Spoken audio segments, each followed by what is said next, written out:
2014లో నాకు blood cancer వచ్చిందని. వైద్యులు అన్నారు సుమారు 70-80 లక్షల దాకా ఖర్చు అవుతుంది.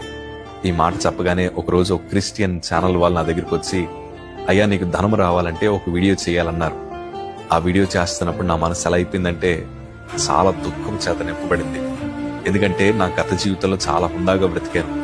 2013 తెలంగాణ పోరు వచ్చినప్పుడు నేను మా ఈస్ట్ గోదావరి స్టూడెంట్ చేసి కన్వీనర్ గా చేశాను. బైక్ రేసులకి కార్ రేసులకి వెళ్తా ఉన్నప్పుడు చాలా ధనం వచ్చేది. కానీ ఈ రోజు ఎలాంటి పరిస్థితి వస్తుందని అన్నడూ ఊహించలేదు. నా 2 చేతులు జోడించి కెమెరా ముందు అన్నాను కదా, అయ్యా నాకు బ్లడ్ క్యాన్సర్ వచ్చింది, ఎవరన్నా సహాయం చేసేవాళ్ళుంటే ముందరికి రండి. మా హాస్పిటల్ ఖర్చులకి, నా మందుల ఖర్చుకి మా దగ్గర ధనం సరిపోవట్లేదు. ఎవరన్నా దానం చేసేవాళ్ళుంటే నాకు ధర్మం చేయండి అయ్యా అని నోరు తెరిచి అడుక్కున్న రోజు నాకు ఇంకా జ్ఞాపకం ఉంది. చాలా బాధ అనిపించింది. ఈ వీడియో ఎవరన్నా చూస్తే నా బ్రతికేమైపోద్ది, ఈ వీడియో ఎవరన్నా చూస్తే నన్ను హేళన చేస్తారు మనని చాలా కృంగిపోయాను.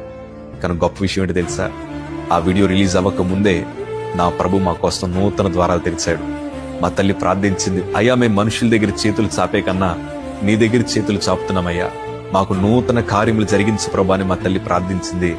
ఆ ప్రార్థన విన్న దేవాది దేవుడు మేము మనుషుల దగ్గర చేయి చాపక మునిపే నా ప్రభు నూతన ద్వారాలు మా కోసం తెరిచారు. ఈరోజు నేను అంటాను, ఈ వీడియో చూస్తున్న మీ అందరి అవసరతలు నా ప్రభు తీర్చబోతున్నారు. ఎవరి దగ్గర చేతులు చాపాల్సిన